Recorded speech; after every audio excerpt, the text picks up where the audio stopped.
Welcome everyone. So good to get together again. Today we're going to speak about the sons of glory bring God glory. Although we are not to be of this world, that Jesus prayed, Father, John 17, I pray not that you should take them out of the world, but that you should keep them from the evil. Let us look at this prayer as it pertains to us personally.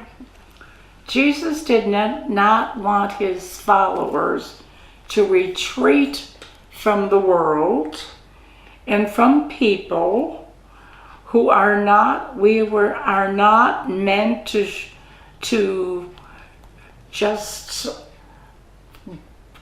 take ourselves out of the picture, take ourselves out of the world completely.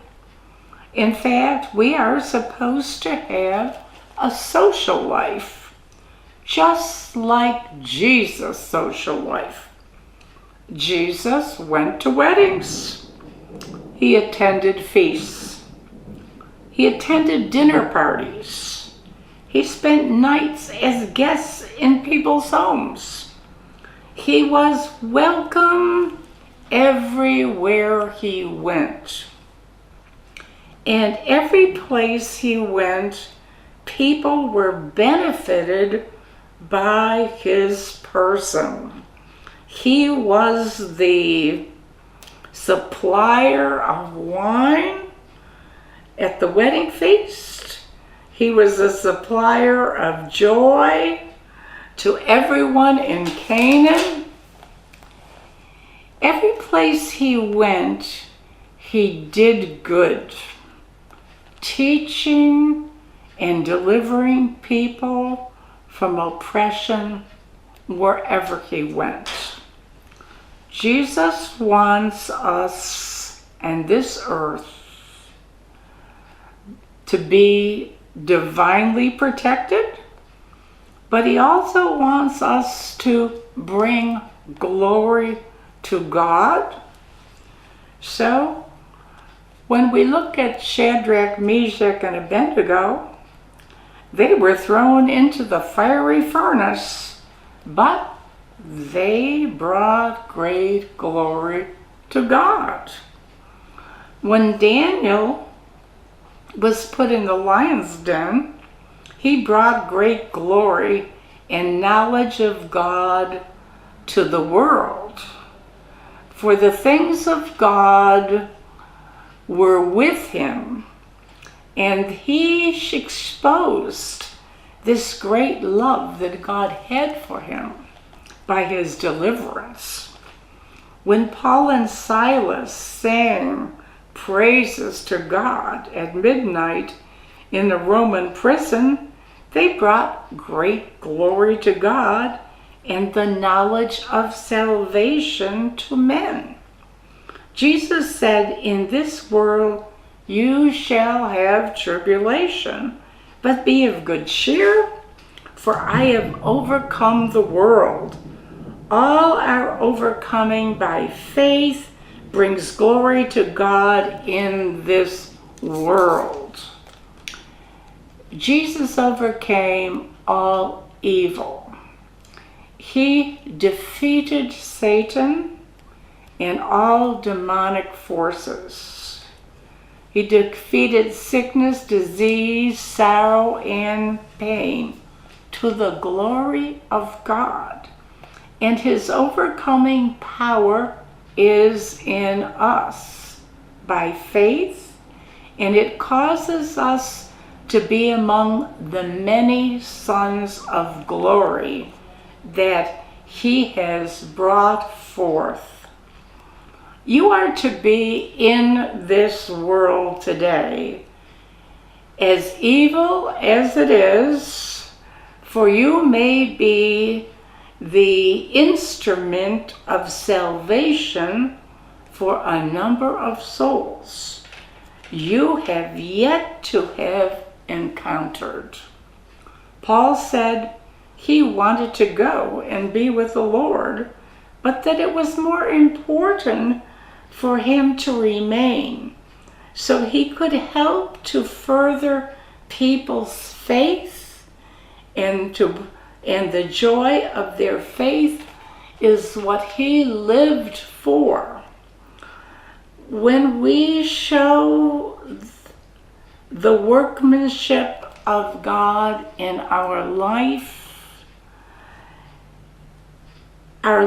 is able to do things for the world, and our life has an ability of the Holy Spirit in it to work the works of Jesus, and then we can glorify God in this world.